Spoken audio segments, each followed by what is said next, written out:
Folks, go ahead and sound the alarms because it's going to get way, way worse. There are massive food shortages and mass-scale rationing is already being planned. On top of that, the global elite are already trying to manufacture some scarcity on their own to fit their agenda, and they aren't even hiding it anymore. In this video, I'm going to go through everything that you need to know. Okay, so to start, not only are food shortages popping up everywhere, but now you've got policy researchers actually actively prescribing mass-scale rations. If you remember during the pandemic, you went to a supermarket, many areas would say, due to the pandemic, we are experiencing X shortages, and thus each customer is limited to X amount of an item. This was especially common with meats and produce and foods that have an expiration date, basically foods that aren't processed crap that have a actual shelf life. And then last year, the same thing happened with baby formula. Due to shortages, we can only allow each customer to buy 2 cans of baby formula. And then very recently, this happened with eggs as well. Many grocery markets would say, and still say, due to statewide egg shortage, we must limit purchase to 1 dozen eggs per customer. Even if you want to pay up the wazoo at Whole Foods, well, they were limiting it to 2 cartons per customer in many areas.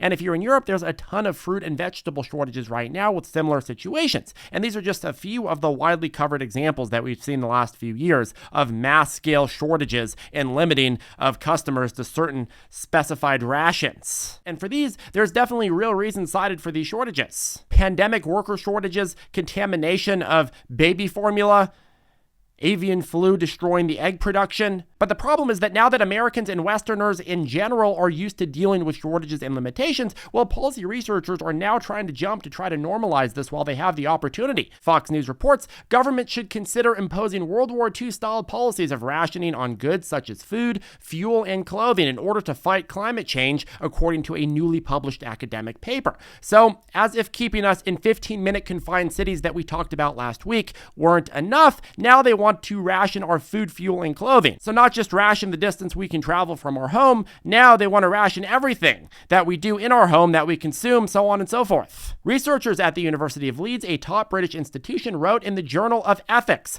Policy and Environment that rationing has been wrongfully neglected as a policy option for mitigating climate change, arguing such an approach would be more effective than the slow and inequitable results from tax hikes to promote a green agenda. Although don't worry, they're also going to be proposing those tax hikes as well. But really, I wonder why food rationing has been neglected. What a shame. We've been thinking about all these other solutions, but we haven't thought of such an easy solution such as food rationing. Just restrict what people eat, obviously. Why not just restrict the number of kids people have too? Less people means less emissions. It's not like other countries haven't tried that. We argue that rationing could help states reduce emissions rapidly and fairly, the academic paper states. The authors added that the rejection of markets and a commitment to fair shares is a key part of the value of rationing and precisely what made rationing attractive to the public in the 1940s. So there's 2 big phrases here that you want to pay attention to: rejection of markets and commitment to fair share. The main goal behind this and many other proposed climate policies is very, very obvious if you simply look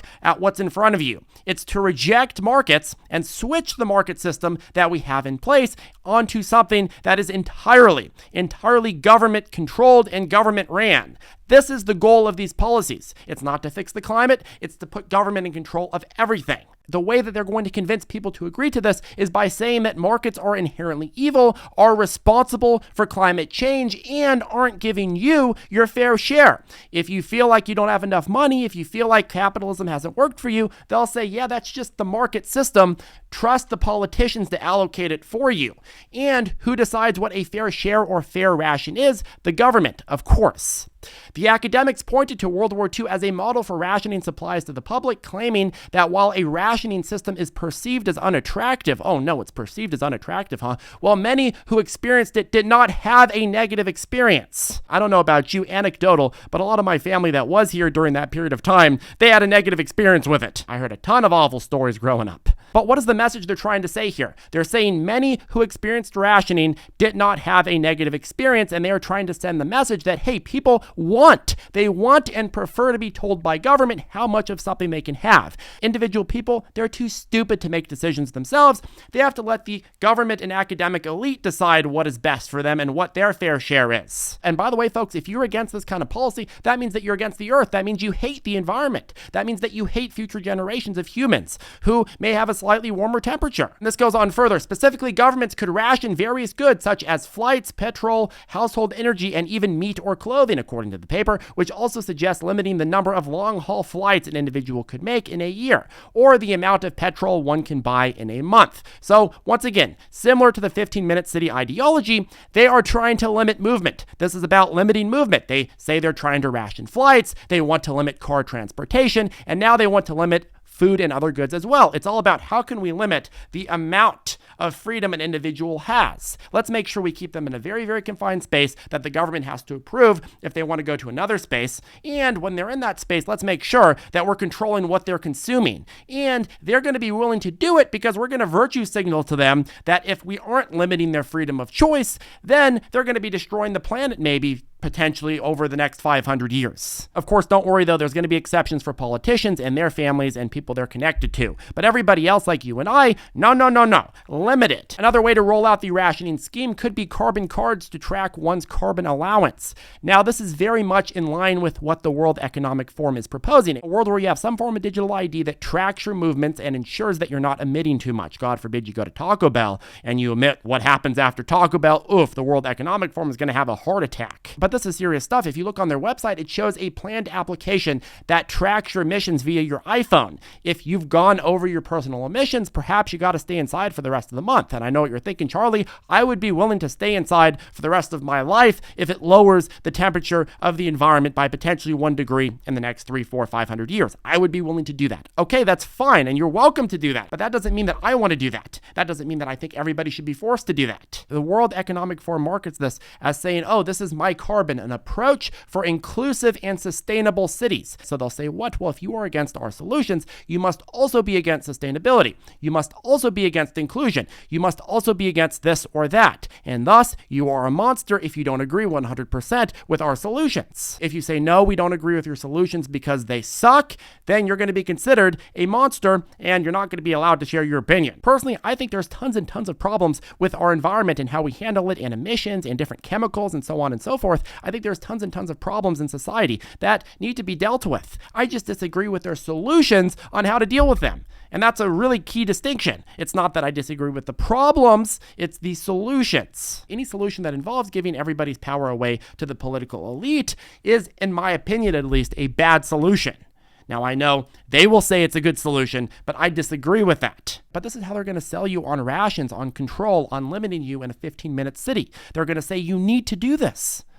We know best. And again, I'm sure that they're going to have tons of exceptions for themselves. It's weird how policymakers always put exceptions for themselves in their own policies. It's really, really crazy how that happens. So don't miss the point here, folks. These policies aren't really being proposed as a way to save the climate, but are being proposed as a way to change the economy to match a different worldview. It's a genius way of doing it and a genius way of converting people. Sure, if we all decided to eat less, or perhaps we just ate nothing at all, or just decided to die, then yeah, we'd create less emissions. They are right. You can't debate that. And it's not like there's not an obesity problem.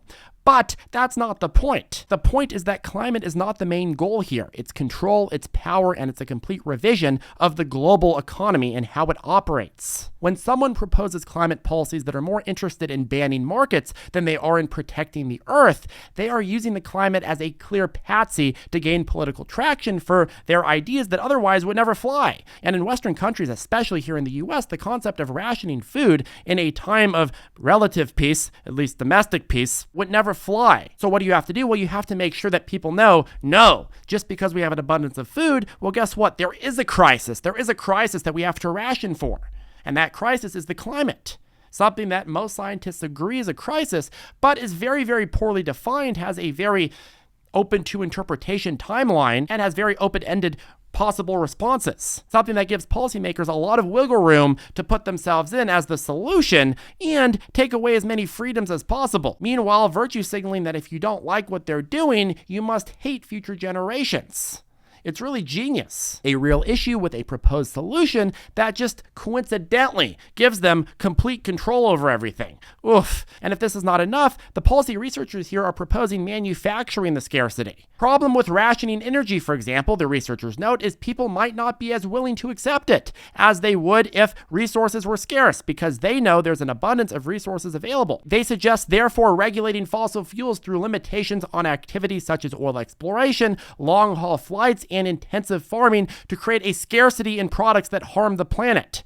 Then rationing could be introduced gradually to manage the subsequent scarcity. So here they're literally saying, oh, we're going to go ahead and manufacture scarcity so that people are willing to restrict themselves and they're willing to allow the government to restrict them. We're going to do it slowly. And if you read between the lines here, they're already doing a lot of this. They're already putting limitations on exploration. They're already putting a lot of limitations on commodity mining. They're already putting a lot of limitations on all of this. And as they do that over time, it's going to create what? More artificial scarcity, which they can then use as proof that we need these government rations. We need everybody to be controlled on what they're consuming. But Charlie, this sounds insane. Why are you platforming these wild conspiracy theories? There's no way that climate rationing would ever happen, aside from what's already happening, but there's no way more of it would happen. I disagree. This is what's called moving the Overton window. The Overton window is this theory where within the window you have what's considered the allowable range of public policy and conversation. But then as the conversation gets more and more extreme in one direction or the other, the frame of what policies are allowed switch from unthinkable or radical to suddenly acceptable, sensible, and then popular, and then it actually becomes policy. This is the first stage of this. At first, maybe 20 years ago, you say, oh, let's ban all gasoline cars. People say, what? That's ridiculous, unthinkable, and completely radical. Then the biggest state in the union goes ahead and enacts that policy, and people are like, yeah, that's pretty reasonable. Then you say, oh, we need to climate ration and climate control people's movement and climate lock people in 15-minute cities. And then 15 years later, 20 years later, all of a sudden, that's what's happening. And how do you actually make this so that this moves very, very rapidly? Well, you have to convince people that this is an emergency. You have to tell people, emergency, emergency, emergency. Don't think we have to make the decisions really, really fast. It's an emergency, urgent, urgent, urgent. And then all of a sudden, all your rights are gone and you're locked in these little cities. And if you complain, it's because you're selfish. This is a strategy that works on a slippery slope and over a long enough time horizon. If you go back 40 years, the concept of destroying your economy and forcing expensive green energy ahead of its development was not very popular or even implementable. Today, it's incredibly popular all across the West. In fact, it's so popular that countries like Germany would rather buy dirty energy from geopolitical adversary Russia than make it themselves. Again, if they were actually concerned with the environment and not just this overall narrative, then they wouldn't be buying dirty energy from anybody. This has nothing to do with climate change or protecting the earth. It's all about expanding the government. Now, if you want to hear my personal thoughts, I am not anti-government. I do think that government should have a role in policing the marketplace and at times instituting incentives to encourage behaviors that it wants and discourage behaviors that it doesn't want. Just look at the Tesla subsidies and the success that has had at bringing people to electric cars in a way that isn't taking away your freedoms. Government has a role in policing the marketplace and creating limited but effective regulations that work for all of us. Many times, and you got to be real here, many times corporations take advantage and screw everyday people and exploit the system. You see that in so many different industries. Just look at big pharma, just look at big oil, even look at big tech if we're being honest. A lot of times they get away with this by actually going and bribing the government to create unjust favors for them. But that being said, while the marketplace nor the government are perfect, I do think that there's a balance here that can be struck without the government going and taking over everything. There's a key difference between limited government that works for the people and limited people that work for the government. And the reason that I'm talking about this and why it's so important for you to know this is because you're going to see this idea being pushed that it's only the government, total government control of you, your family, and everything in this country that is going to solve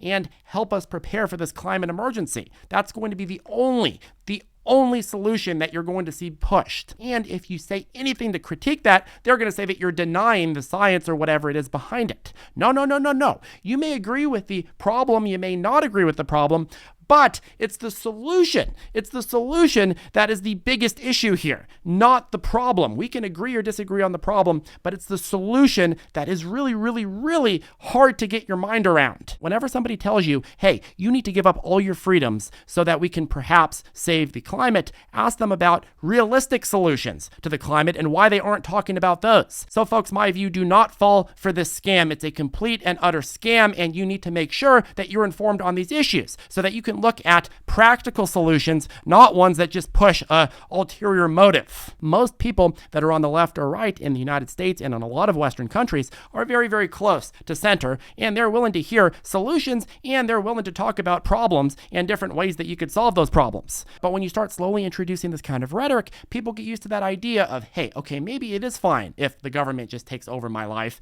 because I need to do that for the greater good. Remember, that is not the only solution here, and it's not a real solution anyways. Odds are strong, even if they had complete control, we wouldn't be able to reverse anything. Let's just be real there, okay? So anyways, that caps off today's video. Make sure to hit that ravishing like button and subscribe, and we will see you in the next video.